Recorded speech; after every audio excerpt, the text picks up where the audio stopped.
Hey there, how's it going? I hope you're doing great. I'm your storyteller and I'm here to take you deep into some chilling horror tales, straight from the dark side of roommates. Before we get started, make sure you subscribe to the channel and smash that like button. I'd love to know where you're watching from and what time it is for you right now, so drop it in the comments. When you're ready, find a comfortable spot, dim the lights, relax. And let's step into the shadows together. It was a cold, rainy night when Emma Carter was driving through a dark forest road called Maplewood. She had been traveling all day, tired and alone. Her car suddenly started shaking, making strange sounds, and stopped. The rain was heavy, the road was empty, and the forest looked endless. She sighed, feeling helpless, and looked around. A few meters ahead, she saw a small old wooden board saying, Maplewood Inn, since 1927. The place looked old and quiet, but it was her only choice. She took her bag, locked her car, and ran through the rain to the building. The door creaked when she pushed it open. Inside, the light was dim. The smell of old wood, dust, and time filled the air. A small lamp burned near the counter where an old man sat. His hair was completely white, his face full of deep wrinkles. He looked up slowly when she entered. Emma smiled politely and said, "Good evening, sir. My car broke down. Can I get a room for tonight?" The man didn't reply immediately. His eyes studied her, quiet and serious. Then he said slowly, "Only one room left. Room number 6. "That's fine," she said quickly. "Any room will do." The man nodded, but there was a strange sadness in his face. After a pause, he said in a low voice, "That room is not usually given to guests." Emma tried to make the moment lighter. "Why not? Is it haunted or something?" she said with a laugh. The man didn't smile. He only said, "If you hear anything at night, don't open the door." Emma felt a small chill, but she thought maybe the man was joking or trying to scare her. She thanked him, took the key, and went upstairs. The hall was dark, lit only by a single bulb. The floor creaked under her shoes. Room number 6 was at the very end, next to a big window where rain kept hitting the glass. She opened the door. Inside, the room was simple but old. There was one bed, one table, a chair, and a large mirror on the wall opposite the bed. The air felt colder than outside, almost as if the room hadn't been opened in a long time. Emma placed her bag on the chair and looked around. The room was clean enough. She smiled to herself. "Not bad," she whispered. She switched on the small lamp and sat by the window, watching the rain and lightning outside. It was peaceful and lonely. After a while, she opened her laptop to write a bit, but there was no Wi-Fi. She shrugged and took out her travel diary, writing, stopped at an old inn called Maplewood. Strange old man at the counter. Room feels quiet, too quiet. She ate a small sandwich from her bag, then lay on the bed. The wind outside grew stronger, and thunder rolled through the sky.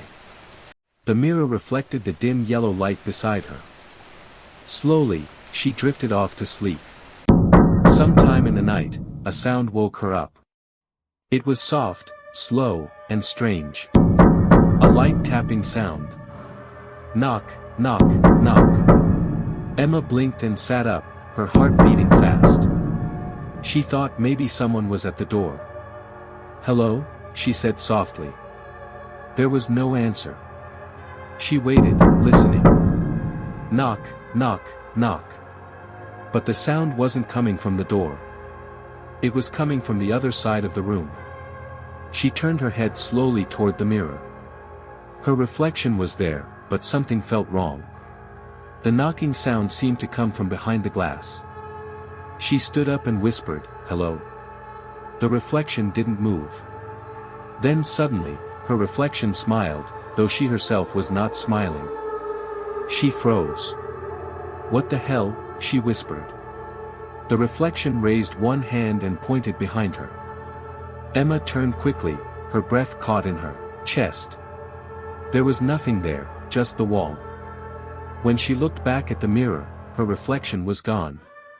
Now the mirror was black, like it had turned into a window showing only darkness.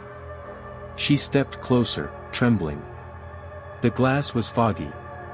Slowly, words began to appear on the surface, as if written by an invisible hand. "Stay here forever." Emma gasped and stepped back.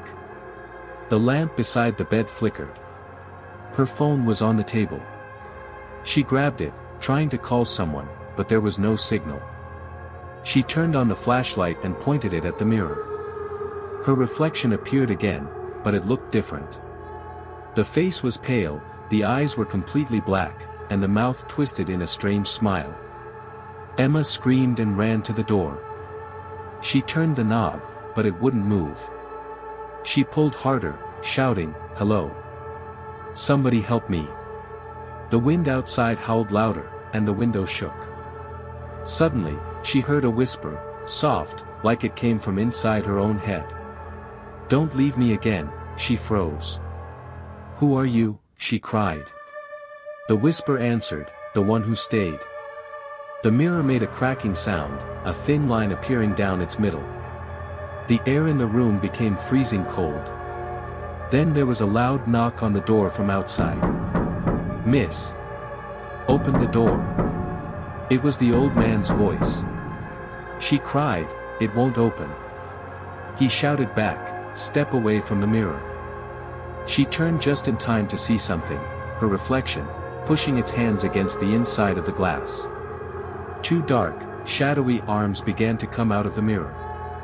Emma screamed and stumbled backward, hitting the wall. The reflection stepped halfway out, its face twisted and hollow. The old man banged harder on the door, yelling something she couldn't hear. Then the mirror shattered into 100 pieces, and everything went black.